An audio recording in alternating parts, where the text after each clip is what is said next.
ਇਕ ਓੰਕਾਰ ਸਤਨਾਮ ਕਰਤਾ ਪੁਰਖ ਨਿਰਭਉ ਨਿਰਵੈਰ ਅਕਾਲ ਮੂਰਤ ਅਜੂਨੀ ਸੈਭੰ ਗੁਰ ਪ੍ਰਸਾਦ। ਵਾਹਿਗੁਰੂ ਜੀ ਕਾ ਖਾਲਸਾ ਵਾਹਿਗੁਰੂ ਜੀ ਕੀ ਫਤਿਹ। ਸਰਦਾਰ ਅਜਮੇਰ ਸਿੰਘ ਜੀ ਦੀ ਰਚਨਾ 20ਵੀਂ ਸਦੀ ਦੀ ਸਿੱਖ ਰਾਜਨੀਤੀ ਭਾਗ 13ਵਾਂ। ਪਿਛਲੇ ਭਾਗ 'ਚ ਅਸੀਂ ਪੜ੍ਹ ਚੁੱਕੇ ਹਾਂ ਕਿ ਜਿੱਦਾਂ ਇੱਕ ਉਦਾਹਰਣ ਅਸੀਂ ਸੁਣਦੇ ਹੁੰਦੇ ਹਾਂ, ਧੋਬੀ ਦਾ ਕੁੱਤਾ ਨਾ ਘਰ ਦਾ ਨਾ ਘਾਟ ਦਾ।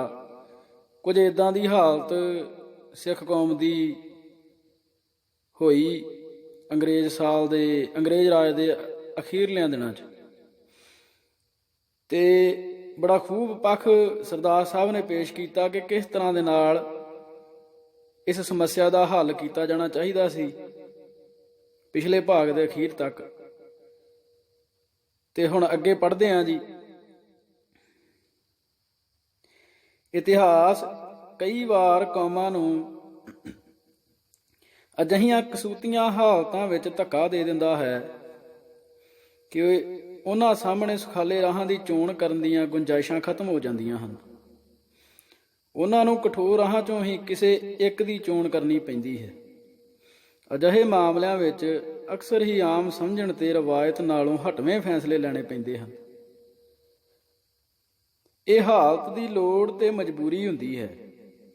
ਜੇਕਰ ਸਿੱਖ ਲੀਡਰਸ਼ਿਪ ਮਸਲੇ ਨੂੰ ਇਸ ਦ੍ਰਿਸ਼ਟੀਕੋਣ ਤੋਂ ਸੰਬੋਧਿਤ ਹੋਈ ਹੁੰਦੀ ਤਾਂ ਉਸ ਨੂੰ ਇੱਕ ਅਮਲੀ ਮੁਸ਼ਕਿਲ ਤੋਂ ਘਬਰਾ ਕੇ ਆਪਣੇ ਸਿਧਾਂਤਕ ਪੈਂਤੜੇ ਤੋਂ ਪਿਛਾਂਹ ਹਟਣ ਦੀ ਥਾਂ ਸਿਧਾਂਤਕ ਪੋਜੀਸ਼ਨ ਉੱਤੇ ਗੱਡਵੇਂ ਪੈਰੀ ਖੜਦਿਆਂ ਹੋਇਆਂ ਅਮਲੀ ਮੁਸ਼ਕਿਲ ਦਾ ਹੱਲ, ਉਹ ਕਿੰਨਾ ਵੀ ਔਖਾ ਤੇ ਕਠੋਰ ਕਿਉਂ ਨਾ ਹੁੰਦਾ, ਤਲਾਸ਼ਣ ਦੀ ਦਿਸ਼ਾ ਵੱਲ ਯਤਨ ਕਰਨੇ ਚਾਹੀਦੇ ਸਨ।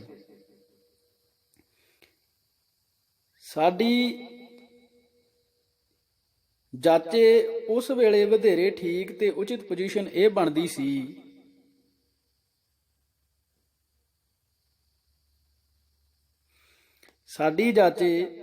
ਉਸ ਵੇਲੇ ਵਧੇਰੇ ਠੀਕ ਤੇ ਉਚਿਤ ਪੋਜੀਸ਼ਨ ਇਹ ਬਣਦੀ ਸੀ ਕਿ ਸਿੱਖ ਲੀਡਰਸ਼ਿਪ ਵੱਲੋਂ ਪੰਜਾਬ ਦੀ ਮੁੜ ਹੱਦਬੰਦੀ ਦੀ ਅਜਿਹੀ ਤਸਵੀਰ ਪੇਸ਼ ਕੀਤੀ ਜਾਂਦੀ ਜਿਸ ਨਾਲ ਸਿੱਖ ਕੌਮ ਇੱਕ ਬੱਝਵੇਂ ਖੇਤਰ ਅੰਦਰ ਭਾਰੂ ਪੋਜੀਸ਼ਨ ਅਖਤਿਆਰ ਕਰਨ ਦੀ ਹਾਲਤ ਵਿੱਚ ਹੋ ਜਾਂਦੀ। ਇਤਿਹਾਸਕ ਦ੍ਰਿਸ਼ਟੀਕੋਣ ਤੋਂ ਦੇਖਿਆ ਪੰਜਾਬ ਦਾ ਕੇਂਦਰੀ ਇਲਾਕਾ, ਜਿਸ ਵਿੱਚ ਰਾਵੀ ਤੋਂ ਲੈ ਕੇ ਘੱਗਰ ਦਰਿਆ ਤੱਕ ਦਾ ਇਲਾਕਾ ਆ ਜਾਂਦਾ ਹੈ, ਸਿੱਖ ਪੰਥ ਦਾ ਪੰਘੂੜਾ ਕਿਹਾ ਜਾ ਸਕਦਾ ਹੈ। ਇਹੀ ਉਹ ਇਲਾਕਾ ਹੈ ਜਿੱਥੇ ਸਿੱਖ ਕੌਮ ਦੀਆਂ ਮਹਾਨ ਤੇ ਗੌਰਵਸ਼ੀਲ ਇਤਿਹਾਸਕ ਪਰੰਪਰਾਵਾਂ ਵਿਕਸਿਤ ਹੋਈਆਂ। ਉਸ ਵੇਲੇ ਪੰਜਾਬ ਅੰਦਰ ਸਿੱਖਾਂ ਦੀ ਕੁੱਲ ਵਸੋਂ 50,000 ਤੋਂ ਉੱਪਰ ਬਣਦੀ ਸੀ। ਇਸ ਵਿੱਚੋਂ 35 ਲੱਖ ਦੇ ਕਰੀਬ ਇਕੱਲੇ ਕੇਂਦਰੀ ਪੰਜਾਬ ਵਿੱਚ ਹੀ ਸੀ। ਮਾਫ ਕਰਨਾ ਜੀ, ਉਸ ਵੇਲੇ ਪੰਜਾਬ ਅੰਦਰ ਸਿੱਖਾਂ ਦੀ ਕੁੱਲ ਵਸੋਂ 50 ਲੱਖ ਤੋਂ ਉੱਪਰ ਬਣਦੀ ਸੀ। ਇਸ ਵਿੱਚੋਂ 35 ਲੱਖ ਦੇ ਕਰੀਬ ਇਕੱਲੇ ਕੇਂਦਰੀ ਪੰਜਾਬ ਵਿੱਚ ਹੀ ਸੀ। ਕੇਂਦਰੀ ਪੰਜਾਬ ਦੇ ਇਸ ਇਲਾਕੇ ਦਾ ਕੁੱਲ ਰਕਬਾ 22,500 ਵਰਗ ਮੀਲ ਸੀ। ਕੁੱਲ ਵਸੋਂ 1 ਕਰੋੜ 5 ਲੱਖ ਸੀ, ਜਿਸ ਵਿੱਚ ਹਿੰਦੂ ਵਸੋਂ 31.6%, ਮੁਸਲਮਾਨ 34.5% ਅਤੇ ਸਿੱਖ 33.7% ਸਨ। ਪੰਜਾਬ ਅੰਦਰਲੀ ਕੁੱਲ ਸਿੱਖ ਵਸੋਂ ਵਿੱਚੋਂ 70% ਸਿੱਖ ਆਬਾਦੀ ਇਸ ਇਲਾਕੇ ਵਿੱਚ ਪੈਂਦੀ ਸੀ। ਦੂਜੇ ਪਾਸੇ ਰਾਵੀ ਪਾਰਲੇ ਪੱਛਮੀ ਪੰਜਾਬ ਅੰਦਰ ਮੁਸਲਮਾਨਾਂ ਦੀ ਵਸੋਂ 74% ਸੀ, ਜੋ ਕਿ ਪੰਜਾਬ ਦੀ ਕੁੱਲ ਮੁਸਲਮਾਨ ਆਬਾਦੀ ਦਾ 82% ਸੀ। ਘੱਗਰ ਤੋਂ ਪਰੇ ਅੰਬਾਲਾ ਡਿਵੀਜ਼ਨ ਅੰਦਰ ਜ਼ਿਆਦਾ ਕਰਕੇ ਹਿੰਦੀ ਬੋਲਦੇ ਇਲਾਕੇ ਪੈਂਦੇ ਸਨ, ਜਿਨ੍ਹਾਂ ਵਿੱਚ 76% ਦੀ ਆਬਾਦੀ ਹਿੰਦੂਆਂ ਦੀ ਸੀ। ਲੰਡਨ ਵਿਖੇ ਸਰਬ ਪਾਰਟੀ ਗੋਲਮੇਜ ਕਾਨਫਰੰਸ ਅੰਦਰ ਸਰ ਜੈਫਰੇ ਕੋਰਬਟ, ਜੋ ਪੰਜਾਬ ਦਾ ਵਿੱਤ ਕਮਿਸ਼ਨਰ ਰਹਿ ਚੁੱਕਾ ਸੀ, ਨੇ ਇਹ ਸੁਝਾਅ ਰੱਖਿਆ ਸੀ ਕਿ ਅੰਬਾਲਾ ਡਿਵੀਜ਼ਨ ਨੂੰ ਪੰਜਾਬ ਨਾਲੋਂ ਅਲੱਗਾ ਕਰ ਦੇਣਾ ਚਾਹੀਦਾ ਹੈ ਕਿਉਂਕਿ ਇਹ ਇਤਿਹਾਸਕ ਤੌਰ ਤੇ ਪੰਜਾਬ ਦਾ ਹਿੱਸਾ ਨਹੀਂ ਸੀ। ਇੱਥੋਂ ਦੇ ਲੋਕਾਂ ਦੀ ਬੋਲੀ ਪੰਜਾਬੀ ਨਹੀਂ। ਪੰਜਾਬ ਦੇ ਪੰਜ ਦਰਿਆ ਇਸ ਦੀ ਜ਼ਮੀਨ ਨਹੀਂ ਸਿੰਜਦੇ।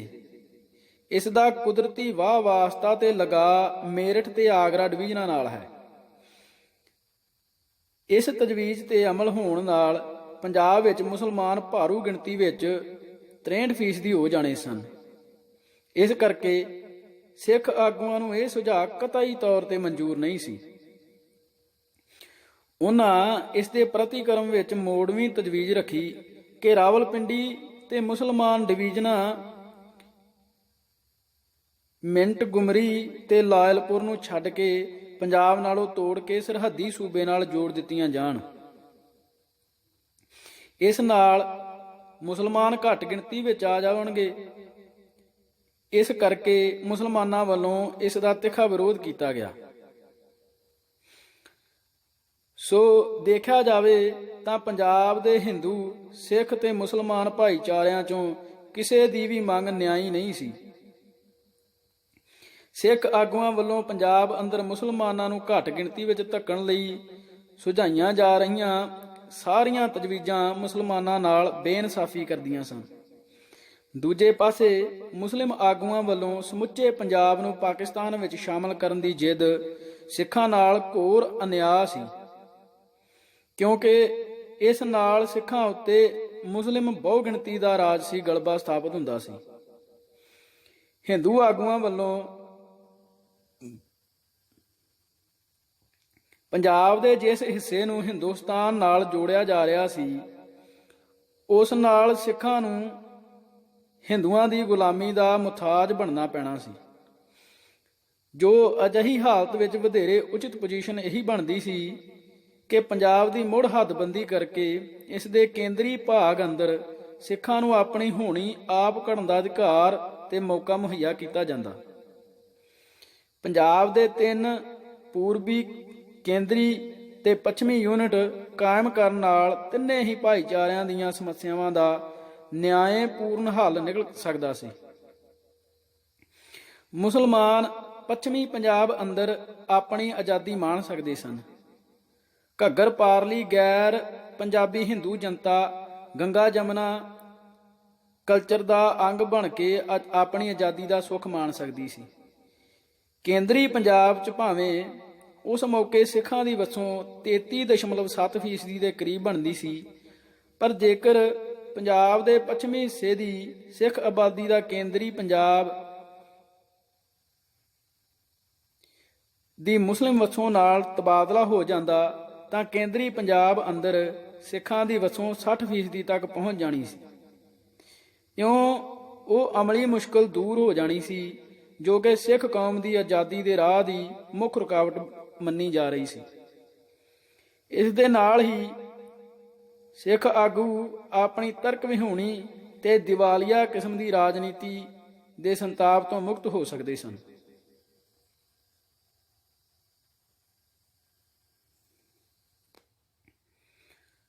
ਸਵਾਲ ਉੱਠ ਸਕਦਾ ਹੈ ਕਿ ਕੀ ਇਹ ਪੋਜੀਸ਼ਨ ਅਮਲਯੋਗ ਹੈ ਸੀ? ਕਿ ਬਰਤਾਨਵੀ ਹਾਕਮ ਤੇ ਦੂਸਰੀਆਂ ਧਿਰਾਂ ਇਸ ਤਜਵੀਜ਼ ਨਾਲ ਸਹਿਮਤ ਹੋ ਸਕਦੀਆਂ ਜਾਂ ਹੋ ਜਾਂਦੀਆਂ? ਰਵਾਇਤੀ ਦ੍ਰਿਸ਼ਟੀਕੋਣ ਤੋਂ ਦੇਖਿਆ ਇਸ ਸਵਾਲ ਦਾ ਸਹੀ ਜਵਾਬ ਲੱਭ ਸਕਣਾ ਨਾਮੁਮਕਿਨ ਹੋਵੇਗਾ। ਅਜਿਹੇ ਮਾਮਲਿਆਂ 'ਚ ਇਸ ਸਚਾਈ ਨੂੰ ਗ੍ਰਹਿਣ ਕਰਨਾ ਜ਼ਰੂਰੀ ਹੈ ਕਿ ਇਤਿਹਾਸ ਦੀਆਂ ਅਜਿਹੀਆਂ ਅਸਾਧਾਰਣ ਸਮੱਸਿਆਵਾਂ ਦੇ ਅਸਾਧਾਰਣ ਹੱਲ ਸਾਧਾਰਣ ਹਾਲਤਾਂ ਵਿੱਚ ਨਹੀਂ, ਅਸਾਧਾਰਣ ਹਾਲਤਾਂ ਵਿੱਚ ਹੀ ਸੰਭਵ ਹੁੰਦੇ ਹਨ। ਅਜਿਹੀਆਂ ਹਾਲਤਾਂ ਵਿੱਚ ਕਿਸੇ ਧਿਰ ਦੀ ਸਹਿਮਤੀ ਜਾਂ ਅਸਹਿਮਤੀ ਬਹੁਤਾ ਅਰਥ ਨਹੀਂ ਰੱਖਦੀ।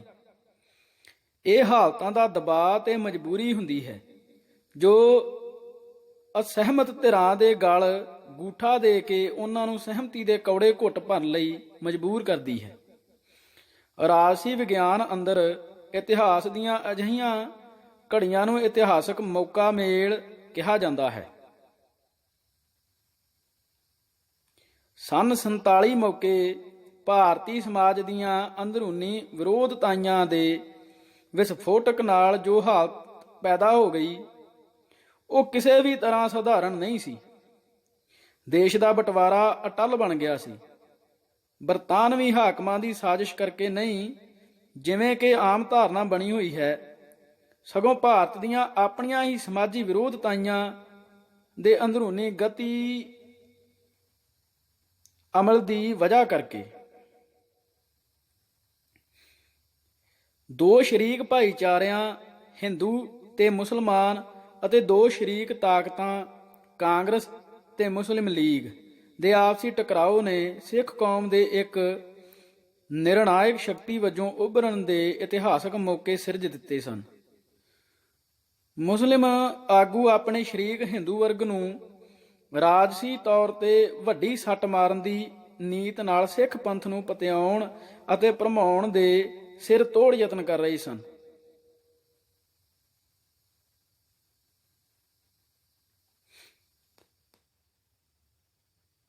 ਕਿਸੇ ਖੁਸ਼ੀ ਨਾਲ ਨਹੀਂ, ਸਗੋਂ ਹਾਲਤਾਂ ਦੀ ਲੋੜ ਤੇ ਮਜਬੂਰੀ ਵਿੱਚੋਂ ਸਿੱਖ ਭਾਈਚਾਰੇ ਦੇ ਸਹਿਯੋਗ ਨਾਲ ਉਹ ਪਾਕਿਸਤਾਨ ਦੀ ਸਰਹੱਦ ਨੂੰ ਜਮਨਾ ਦੇ ਕਰੀਬ ਲੈ ਜਾਣ ਦੀਆਂ ਲਾਲਸਾਵਾਂ ਪਾਲ ਰਹੇ ਸਨ। ਉਧਰ ਹਿੰਦੂ ਆਗੂਆਂ ਨੂੰ ਇਸ ਹੋਣੀ ਦੀ ਕਲਪਨਾ ਤੋਂ ਭੈ ਲੱਗਦਾ ਸੀ।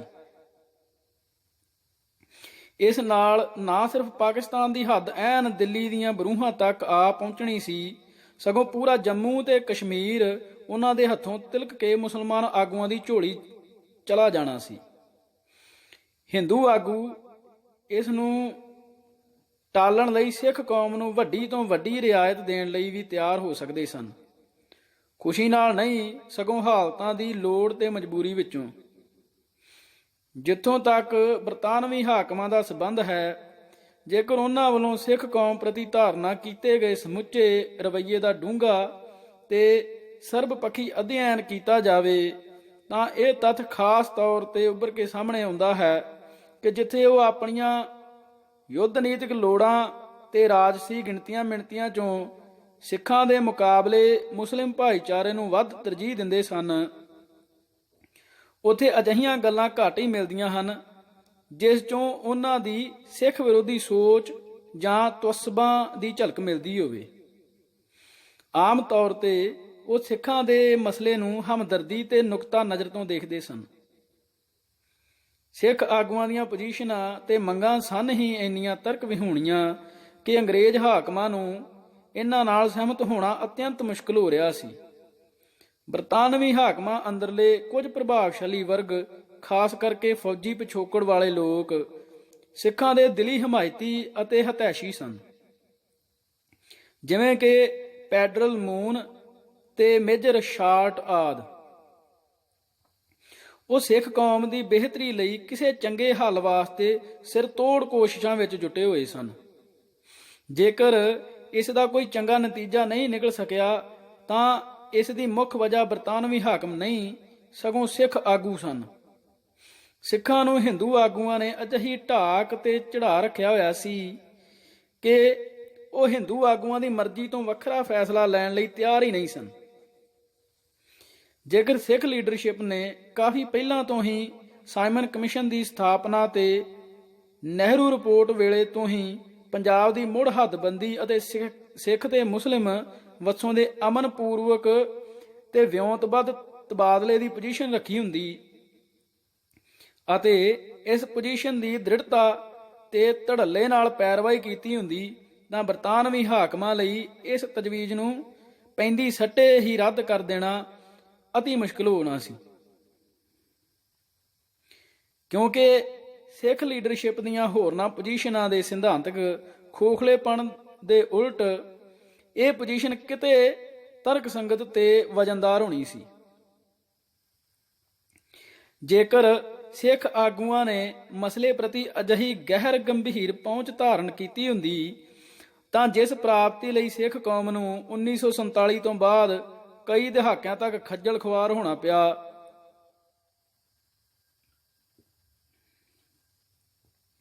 ਰਤਾਕ ਦ੍ਰਿੜਤਾ ਅਤੇ ਸੂਝ ਸਿਆਣਪ ਨਾਲ 1947 ਵਿੱਚ ਇਸ ਤੋਂ ਕਿਤੇ ਬਿਹਤਰ ਕਮਾਈ ਕੀਤੀ ਜਾ ਸਕਦੀ ਸੀ। ਇੱਕ ਤਾਂ ਸਿੱਖ ਕੌਮ ਦੇ ਪ੍ਰਸੰਗ ਵਿੱਚ ਉਸ ਮੌਕੇ ਦੀ ਹੁਕਮਰਾਨ ਤਾਕਤ ਦਾ ਦਿਲ ਓਨਾ ਕਾਲਾ ਨਹੀਂ ਸੀ ਜਿੰਨਾ 47 ਤੋਂ ਬਾਅਦ ਦਿੱਲੀ ਤਖਤ ਤੇ ਬਿਰਾਜਮਾਨ ਹੋਏ ਹਿੰਦੂ ਹਾਕਮਾਂ ਦਾ ਸਾਬਤ ਹੋਇਆ। ਦੂਜਾ, ਉਸ ਵੇਲੇ ਦੀਆਂ ਅਸਾਧਾਰਨ ਹਾਲਤਾਂ ਨੇ ਸਿੱਖ ਕੌਮ ਲਈ ਕੁੱਲ ਮਿਲਾ ਕੇ ਕਾਫੀ ਸਾਜ਼ਗਾਰ ਮੌਕੇ ਪੈਦਾ ਕਰ ਦਿੱਤੇ ਸਨ। ਪਰ ਇਸ ਨੂੰ ਸਿੱਖ ਕੌਮ ਦਾ ਦੁਰਭਾਗ ਹੀ ਸਮਝਿਆ ਜਾਣਾ ਚਾਹੀਦਾ ਹੈ ਕਿ ਸਿੱਖ ਲੀਡਰਸ਼ਿਪ ਨਾ ਤਾਂ ਹਾਲਤਾਂ ਦੀ ਨਬਜ਼ ਨੂੰ ਪਛਾਣ ਸਕੀ ਤੇ ਨਾ ਹੀ ਆਪਣੀ ਸੌਦੇਬਾਜ਼ੀ ਦੀ ਤਾਕਤ ਦਾ ਸਹੀ ਅਨੁਮਾਨ ਲਾ ਸਕੀ। ਬਾਅਦ ਵਿੱਚ ਮਾਸਟਰ ਤਾਰਾ ਸਿੰਘ ਵੱਲੋਂ ਕੀਤੇ ਗਏ ਇਕਬਾਲ, ਜੋ ਸਿੱਖ ਲੀਡਰਸ਼ਿਪ ਦੀ ਉਸ ਮੌਕੇ ਦੀ ਬੌਧਿਕ ਦਸ਼ਾ ਦੀ ਸਹੀ ਤਸਵੀਰ ਉਘੜ ਕੇ ਸਾਹਮਣੇ ਆਉਂਦੀ ਹੈ, ਉਸ ਨੇ ਮੰਨਿਆ ਕਿ 40ਵੀਆਂ ਵਿੱਚ ਸਿੱਖ ਸਟੇਟ ਦੀ ਮੰਗ ਵਿੱਚ ਜ਼ੋਰ ਨਹੀਂ ਸੀ ਭਰਦਾ। ਵੱਡਾ ਕਾਰਨ ਇਹ ਸੀ ਕਿ ਆਬਾਦੀ 'ਚ ਸਿੱਖ ਬਹੁ ਗਿਣਤੀ ਕੇਵਲ ਤਰਨਤਾਰਨ ਤੇ ਮੋਗਾ 2 ਤਹਿਸੀਲਾਂ ਵਿੱਚ ਹੀ ਸੀ ਤੇ ਇਹ ਤਹਿਸੀਲਾਂ ਵੀ ਨਾਲ ਲੱਗਦੀਆਂ ਨਹੀਂ ਸਨ। ਸਿੱਖ ਸਟੇਟ ਤੇ ਬਹੁਤਾ ਜ਼ੋਰ ਨਾ ਪਾਉਣ ਵਿੱਚ ਸਾਡੀ ਇੱਕ ਨਾ ਵਾਕਫੀ ਵੀ ਸੀ। ਸਾਨੂੰ ਕਿਸੇ ਨੂੰ ਇਹ ਪਤਾ ਨਹੀਂ ਸੀ ਕਿ ਆਬਾਦੀ ਵਿੱਚ ਘੱਟ ਗਿਣਤੀ ਹੁੰਦਿਆਂ ਹੋਇਆਂ ਵੀ ਕਿਸੇ ਢੰਗ ਨਾਲ ਸਟੇਟ ਬਣਾਈ ਜਾ ਸਕਦੀ ਹੈ। ਜਿਸ ਢੰਗ ਨਾਲ ਯਹੂਦੀਆਂ ਨੂੰ ਯਹੂਦੀ ਸਟੇਟ ਬਣਾ ਕੇ ਦਿੱਤੀ ਜਾ ਚੁੱਕੀ ਸੀ, ਇਸ ਗੱਲ ਦਾ ਮੈਨੂੰ ਉਸ ਵੇਲੇ ਪਤਾ ਲੱਗਾ ਜਦ 1949 ਵਿੱਚ ਮੈਂ ਅਲਮੋੜੇ ਜੇਲ੍ਹ ਵਿੱਚ ਸਾਂ। ਉਸ ਵੇਲੇ ਮੈਨੂੰ ਕਿਸੇ ਨੇ ਦੱਸਿਆ ਕਿ ਰੂਸ ਦੇ ਵੱਡੇ ਅਖਬਾਰ ਪ੍ਰਾਵਦਾ ਨੇ ਇਹ ਲਿਖਿਆ ਹੈ ਕਿ ਦੁਨੀਆ ਵਿੱਚ 2 ਕੌਮਾਂ ਹਨ ਜਿਨ੍ਹਾਂ ਦਾ ਕੋਈ ਘਰ ਨਹੀਂ ਬਣਿਆ, ਭਾਵੇਂ ਉਹਨਾਂ ਵਿੱਚ ਕੌਮੀਅਤ ਦੇ ਸਾਰੇ ਗੁਣ ਹਨ। ਇੱਕ ਹਨ ਯਹੂਦੀ ਤੇ ਦੂਜੇ ਸਿੱਖ। ਯਹੂਦੀਆਂ ਲਈ ਤਾਂ ਘਰ ਬਣਾ ਦਿੱਤਾ ਗਿਆ ਹੈ, ਪਰ ਸਿੱਖ ਬਿਨਾਂ ਘਰ ਹਨ। ਇਹ ਸੁਣ ਕੇ ਮੈਂ ਬੰਬਈ ਤੋਂ ਨਿਕਲਦੇ ਯਹੂਦੀ ਅਖਬਾਰ ਇਜ਼ਰਾਈਲ ਨੂੰ ਮੰਗਵਾਉਣਾ ਸ਼ੁਰੂ ਕੀਤਾ। ਇਜ਼ਰਾਈਲ ਵਿੱਚ ਮੈਂ ਪੜ੍ਹਿਆ ਕਿ ਯਹੂਦੀ ਸਟੇਟ ਬਣਾਈ ਗਈ ਤਾਂ ਉੱਥੇ ਯਹੂਦੀਆਂ ਦੀ ਆਬਾਦੀ 46,000, ਈਸਾਈਆਂ ਦੀ 82,000 ਤੇ ਮੁਸਲਮਾਨਾਂ ਦੀ 6 ਲੱਖ ਸੀ। ਕੁਝ ਸਾਲ ਬੀਤਣ ਉਪਰੰਤ ਉੱਥੇ ਯਹੂਦੀਆਂ ਦੀ ਵਸੋਂ 6 ਲੱਖ ਹੋ ਗਈ। ਯਹੂਦੀ ਭਾਰੀ ਗਿਣਤੀ ਵਿੱਚ ਬਾਹਰੋਂ ਆ ਕੇ ਇੱਥੇ ਆਬਾਦ ਹੋਏ ਤੇ ਹੋ ਰਹੇ ਹਨ।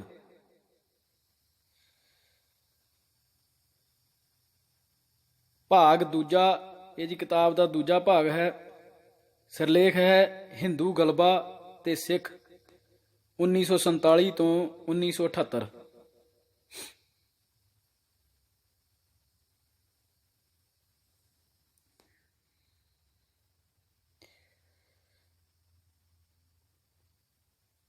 ਜੇਕਰ ਗੱਡੀ ਹੀ ਗਲਤ ਫੜ ਲਈ ਜਾਵੇ ਤਾਂ ਡੱਬੇ ਦੇ ਅੰਦਰ ਉਲਟੀ ਦਿਸ਼ਾ 'ਚ ਭੱਜਣ ਨਾਲ ਕੁਛ ਨਹੀਂ ਸੌਰਦਾ। ਲਿਖਾਰੀ ਕੋਈ ਅਗਿਆਤ ਹੈ ਜੀ, 2 ਲਾਈਨਾਂ ਲਿਖੀਆਂ ਕਿਸੇ ਨੇ ਤੇ ਸਰਦਾਰ ਸਾਹਿਬ ਨੇ ਵਿੱਚ ਅੰਕਿਤ ਕੀਤੀਆਂ ਨੇ ਕਿਤਾਬ ਦੇ। ਤੇ ਅਗਲਾ ਸਿਰਲੇਖ ਹੈ ਜੀ ਭਾਗ ਦੂਜੇ ਦਾ, ਆਜ਼ਾਦੀ ਦਾ ਫੰਦਾ।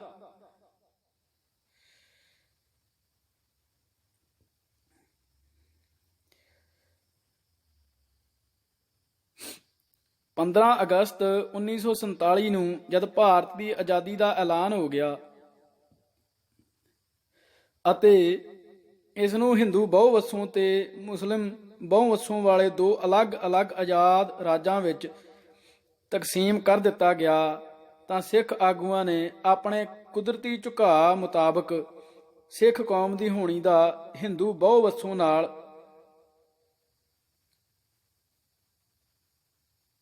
ਰਾਜ ਬਹੁਵਸੋਂ ਵਾਲੇ ਰਾਜ ਭਾਰਤ ਨਾਲ ਸੰਜੋਗ ਕਰਨ ਦਾ ਨਿਰਣਾ ਕਰ ਲਿਆ। ਸਿੱਖ ਲੀਡਰਸ਼ਿਪ ਨੇ 20ਵਿਆਂ ਤੋਂ ਜੋ ਵਿਚਾਰਧਾਰਕ ਸੇਧ ਅਖਤਿਆਰ ਕਰ ਲਈ ਹੋਈ ਸੀ, ਉਸ ਚੋਂ ਇਸ ਤੋਂ ਵੱਖਰਾ ਹੋਰ ਕੋਈ ਨਿਰਣਾ ਹੋ ਹੀ ਨਹੀਂ ਸੀ ਸਕਦਾ। ਬੇਸ਼ੱਕ ਸਿੱਖ ਆਗੂਆਂ ਵੱਲੋਂ ਬਰਤਾਨਵੀ ਅਧਿਕਾਰੀਆਂ ਨਾਲ ਵਾਰਤਾਲਾਪਾਂ ਦੌਰਾਨ ਵਾਰ-ਵਾਰ ਇਹ ਪੋਜੀਸ਼ਨ ਪ੍ਰਗਟਾਈ ਜਾ ਰਹੀ ਸੀ ਕਿ ਉਹ ਭਾਰਤ ਦੀ ਤਕਸੀਮ ਦੇ ਹਾਮੀ ਨਹੀਂ ਅਤੇ ਜੇਕਰ ਸਿੱਖ ਪੰਥ ਦੀ ਇੱਛਾ ਦੇ ਉਲਟ ਦੇਸ਼ ਦਾ ਬਟਵਾਰਾ ਕਰਨਾ ਹੀ ਹੈ ਤਾਂ ਹਿੰਦੂਆਂ ਤੇ ਮੁਸਲਮਾਨਾਂ ਵਾਂਗ ਸਿੱਖਾਂ ਦਾ ਵੀ ਆਜ਼ਾਦ ਰਾਜ ਕਾਇਮ ਕੀਤਾ ਜਾਵੇ। ਪਰ ਅਸੀਂ ਦੇਖ ਆਏ ਹਾਂ ਕਿ ਸਿੱਖ ਆਗੂਆਂ ਦੀ ਇਸ ਪੋਜੀਸ਼ਨ ਵਿੱਚ ਬਹੁਤਾ ਦਮ ਨਹੀਂ ਸੀ। ਸਿਰਲੇਖ ਮਛਲੀ ਜਾਲ ਨਾ ਜਾਣਿਆ। ਅਸਲੀਅਤ ਵਿੱਚ ਸਿੱਖ ਲੀਡਰਸ਼ਿਪ ਅੰਦਰਲੇ ਨੈਸ਼ਨਲਿਸਟ ਹਿੱਸੇ ਢਿੱਡੋਂ ਸਿੱਖ ਰਾਜ ਦੇ ਹਾਮੀ ਨਹੀਂ ਸਨ। ਉਹ ਜਿਸ ਵਿਚਾਰਧਾਰਾ ਦਾ ਲੜ ਫੜ ਕੇ ਚੱਲ ਰਹੇ ਸਨ ਉਹ ਉਹਨਾਂ ਨੂੰ ਹੀ ਅਜਿਹੀ ਸੋਚ ਦੇ ਰਾਹ ਪੈਣ ਤੋਂ ਸਖਤੀ ਨਾਲ ਮਨਾ ਕਰਦੀ ਸੀ। ਹਾਂ, ਸਿੱਖ ਰਈਸ ਵਰਗਾਂ ਅੰਦਰਲੇ ਕਾਫੀ ਹਿੱਸੇ ਜ਼ਰੂਰ ਆਜ਼ਾਦ ਸਿੱਖ ਰਾਜ ਦੀ ਕਾਇਮੀ ਦੀ ਚਾਹਨਾ ਰੱਖਦੇ ਸਨ। ਇਸ ਮੰਤਵ ਲਈ ਉਹ ਬਰਤਾਨਵੀ ਹਾਕਮਾਂ ਦੀ ਹਮਾਇਤ ਤੇ ਸਦਭਾਵਨਾ ਆਸਰੇ ਮੁਸਲਿਮ ਆਗੂਆਂ ਨਾਲ ਲੈ ਦੇ ਕਰਨ ਦੇ ਰੌਂ ਵਿੱਚ ਸਨ। ਪਰ ਉਸ ਮੌਕੇ ਇਸ ਵਰਗ ਦੀ ਸਿੱਖ ਪੰਥ ਅੰਦਰ ਬਹੁਤੀ ਪੁੱਗਤ ਨਹੀਂ ਸੀ। ਆਮ ਸਿੱਖ ਜਨਤਾ ਵੀ ਨੈਸ਼ਨਲਿਸਟ ਵਿਚਾਰਧਾਰਾ ਦੇ ਜਾਦੂ ਅਸਰ ਹੇਠ ਸੀ। ਇਸ ਕਰਕੇ ਸਿੱਖ ਕੌਮ ਦੇ ਹਿੰਦੂ ਭਾਰਤ ਨਾਲ ਰੇਲਵੇ ਦੀ ਗੱਲ ਸਹਿਜੇ ਹੀ ਰਲੇਵੇਂ ਦੀ ਗੱਲ ਸਹਿਜੇ ਹੀ ਪ੍ਰਵਾਨ ਹੋ ਗਈ। ਇਹ ਕਹਿਣਾ ਕਿ ਨੈਸ਼ਨਲਿਸਟ ਸਿੱਖ ਆਗੂਆਂ ਨੇ ਇਹ ਨਿਰਣਾ ਕਰਨ ਲੱਗਿਆਂ ਸਿੱਖ ਕੌਮ ਦੇ ਹਿੱਕਾਂ ਦੀ ਕੋਈ ਪਰਵਾਹ ਨਹੀਂ ਕੀਤੀ, ਉਹਨਾਂ ਨਾਲ ਬੇਇਨਸਾਫੀ ਹੋਵੇਗੀ। ਬੇਸ਼ੱਕ ਇਹ ਗੱਲ ਠੀਕ ਹੈ ਕਿ ਨੈਸ਼ਨਲਿਸਟ ਸਿੱਖ ਲੀਡਰਸ਼ਿਪ ਅੰਦਰ ਕੁਝ ਅਜਿਹੇ ਤੱਤ ਵੀ ਸਨ ਜਿਨ੍ਹਾਂ ਨੂੰ ਸਿੱਖ ਪੰਥ ਦੇ ਹਿੱਤਾਂ ਨਾਲੋਂ ਆਪਣੇ ਨਿੱਜੀ ਮਫਾਦ ਵੱਧ ਪਿਆਰੇ ਸਨ। ਉਹਨਾਂ ਵੱਲੋਂ ਸਿੱਖ ਪੰਥ ਦੇ ਹਿੰਦੂ ਵਰਗ ਨਾਲ ਗੱਠਜੋੜ ਦੀ ਵਕਾਲਤ ਕਰਨ ਦੀ ਮੁੱਖ ਵਜ੍ਹਾ ਵਿਚਾਰਧਾਰਾ ਨਹੀਂ ਸਗੋਂ ਨਿੱਜੀ ਗਰਜਾਂ ਤੇ ਲਾਲਸਾਵਾਂ ਸਨ। ਸਰਦਾਰ ਬਲਦੇਵ ਸਿੰਘ ਨੂੰ ਅਜਿਹੇ ਤੱਤਾਂ ਦਾ ਸਰਗਣਾ ਮੰਨਿਆ ਜਾ ਸਕਦਾ ਹੈ। ਸਰਦਾਰ ਹਰਨਾਮ ਸਿੰਘ ਐਡਵੋਕੇਟ, ਡਾਕਟਰ ਗੋਪਾਲ ਸਿੰਘ ਤੇ ਸਰਦਾਰ ਨਰਿੰਜਨ ਸਿੰਘ ਗਿੱਲ ਵਰਗੇ ਲੋਕਾਂ ਨੂੰ ਵੀ ਇਸੇ ਸ਼੍ਰੇਣੀ ਵਿੱਚ ਸ਼ੁਮਾਰ ਕੀਤਾ ਜਾ ਸਕਦਾ ਹੈ।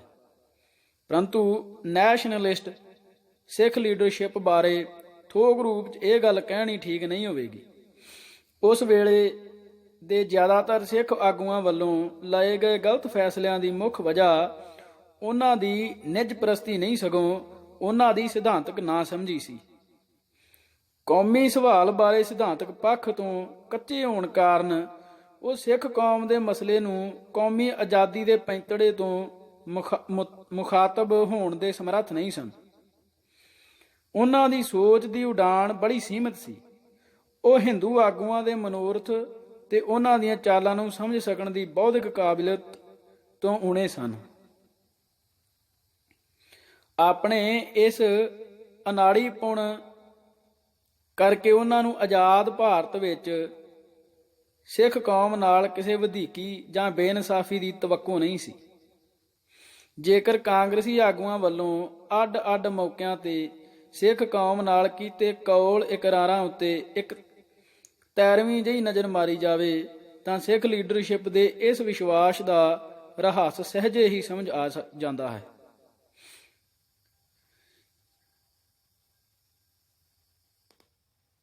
ਨੰਬਰ 1, ਦਸੰਬਰ 1929 ਵਿੱਚ ਕਾਂਗਰਸ ਪਾਰਟੀ ਦੇ ਲਾਹੌਰ ਸੈਸ਼ਨ ਵਿੱਚ ਇਹ ਮਤਾ ਪ੍ਰਵਾਨ ਕੀਤਾ ਗਿਆ ਕਿ ਕਾਂਗਰਸ ਪਾਰਟੀ ਸਿੱਖਾਂ, ਮੁਸਲਮਾਨਾਂ ਤੇ ਹੋਰਨਾਂ ਘੱਟ ਗਿਣਤੀਆਂ ਨੂੰ ਇਹ ਭਰੋਸਾ ਦਿਵਾਉਂਦੀ ਹੈ ਕਿ ਭਾਰਤ ਦੇ ਕਿਸੇ ਭਾਵੀ ਸੰਵਿਧਾਨ ਵਿੱਚ ਕਾਂਗਰਸ ਨੂੰ ਅਜਿਹਾ ਹੱਲ ਮਨਜ਼ੂਰ ਨਹੀਂ ਹੋਵੇਗਾ ਜੋ ਸੰਬੰਧਿਤ ਧਿਰਾਂ ਦੀ ਪੂਰਨ ਤਸੱਲੀ ਨਾ ਕਰਵਾਉਂਦਾ ਹੋਵੇ।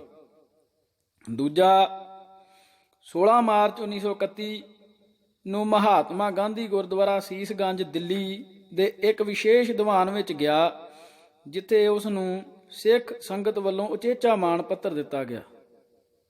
ਜਦ ਉਸ ਕੋਲੋਂ ਪੁੱਛਿਆ ਗਿਆ ਕਿ ਜੇਕਰ ਕਾਂਗਰਸ ਸਿੱਖਾਂ ਨਾਲ ਕੀਤੇ ਕੌਲ ਕਰਾਰਾਂ ਤੋਂ ਮੁੱਕਰ ਗਈ ਤਾਂ ਸਿੱਖਾਂ ਦਾ ਕੀ ਬਣੇਗਾ, ਤਾਂ ਗਾਂਧੀ ਦਾ ਉੱਤਰ ਸੀ ਕਿ ਭਰਾਵੋ, ਕਾਂਗਰਸ ਨੇ ਲਾਹੌਰ ਵਿੱਚ ਮਤਾ ਪਾਸ ਕਰ ਦਿੱਤਾ ਹੋਇਆ ਹੈ ਕਿ ਉਹ ਕੋਈ ਅਜਿਹਾ ਵਿਧਾਨ ਨਹੀਂ ਬਣਾਏਗੀ ਜਿਸ ਨੂੰ ਸਿੱਖ ਪ੍ਰਵਾਨ ਨਾ ਕਰਨ। ਮੈਨੂੰ ਸਮਝ ਨਹੀਂ ਆਉਂਦੀ ਕਿ ਇਸ ਨਾਲੋਂ ਹੋਰ ਵੱਧ ਭਰੋਸਾ ਮੈਂ ਸਿੱਖਾਂ ਨੂੰ ਕੀ ਦੇਵਾਂ। ਮੈਂ ਸਿੱਖਾਂ ਨੂੰ ਆਖਦਾ ਹਾਂ ਕਿ ਉਹ ਮੇਰੇ ਬਚਨਾਂ ਉੱਤੇ ਵਿਸ਼ਵਾਸ ਕਰਨ ਅਤੇ ਕਾਂਗਰਸ ਦੇ ਮਤੇ ਉੱਤੇ ਭਰੋਸਾ ਰੱਖਣ ਕਿ ਕਾਂਗਰਸ ਸਿੱਖ ਭਾਈਚਾਰੇ ਨਾਲ ਤਾਂ ਕਿ ਕਿਸੇ ਇੱਕ ਵਿਅਕਤੀ ਨਾਲ ਵੀ ਵਿਸ਼ਵਾਸਘਾਤ ਨਹੀਂ ਕਰੇਗੀ। ਜੇ ਉਸਨੇ ਅਜਿਹਾ ਕੀਤਾ ਤਾਂ ਉਹ ਆਪਣੀ ਮੌਤ ਆਪ ਹੀ ਮਰ ਜਾਵੇਗੀ।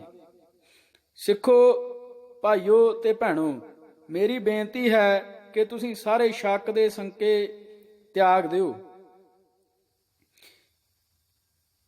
ਇਸ ਤੋਂ ਵੱਧ ਮੈਂ ਹੋਰ ਕੀ ਆਖਾਂ। ਪਰਮਾਤਮਾ ਸਾਖੀ ਹੈ ਕਿ ਮੈਂ ਜੋ ਬਚਨ ਕਰ ਰਿਹਾ ਹਾਂ ਉਹਨਾਂ ਤੋਂ ਮੈਂ ਤੇ ਕਾਂਗਰਸ ਕਦੇ ਨਹੀਂ ਫਿਰਾਂਗੇ। ਤੀਜਾ, ਜਵਾਹਰ ਲਾਲ ਨਹਿਰੂ ਨੇ 6 ਜੁਲਾਈ 1946 ਨੂੰ ਕਲਕੱਤਾ ਵਿਖੇ ਇੱਕ ਪ੍ਰੈਸ ਕਾਨਫਰੰਸ ਵਿੱਚ ਇਹ ਗੱਲ ਆਖੀ ਕਿ ਪੰਜਾਬ ਦੇ ਬਹਾਦਰ ਸਿੱਖ ਵਿਸ਼ੇਸ਼ ਸਲੂਕ ਦੇ ਹੱਕਦਾਰ ਹਨ।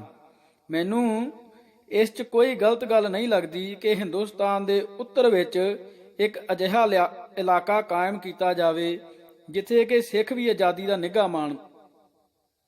ਨਿੱਘ ਮਾਣ ਸਕਣ।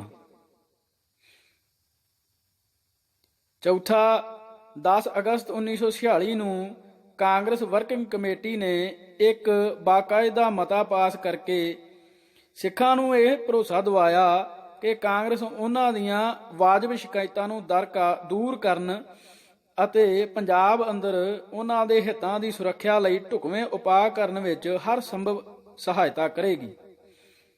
ਪੰਜਵਾਂ,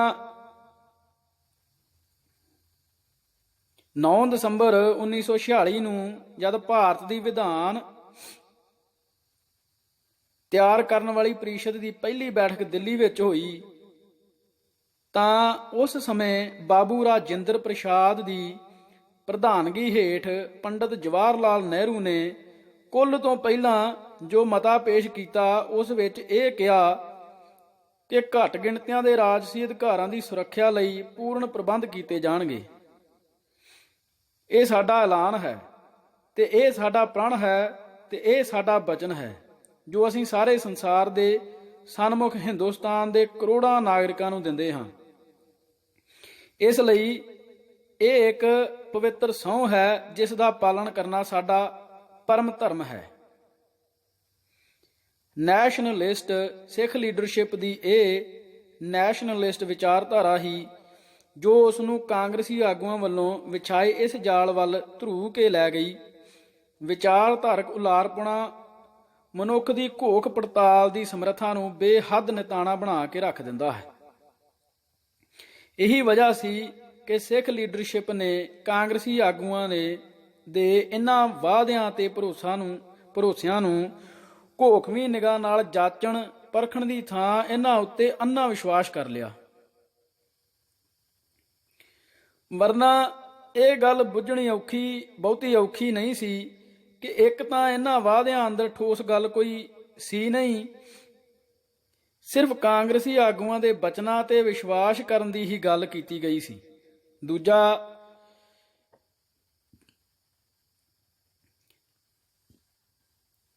ਜੇਕਰ ਉੱਪਰ ਬਿਆਨੇ 5 ਹੀ ਵਾਅਦਿਆਂ ਦੇ ਸਮੇਂ ਦੇ ਸਥਿਤੀ ਦਾ ਵਿਸ਼ਲੇਸ਼ਣ ਕੀਤਾ ਜਾਵੇ ਤਾਂ ਇਹ ਸੱਚਾਈ ਸਾਫ਼ ਉਜਾਗਰ ਹੁੰਦੀ ਹੈ ਕਿ ਇਹ ਵਾਅਦੇ ਉਦੋਂ ਹੀ ਕੀਤੇ ਗਏ ਜਦ ਕਾਂਗਰਸੀ ਆਗੂਆਂ ਨੂੰ ਸਿੱਖ ਲੀਡਰਸ਼ਿਪ ਦੀ ਹਮਾਇਤ ਤੇ ਸਹਿਯੋਗ ਦੀ ਭਾਰੀ ਲੋੜ ਸੀ।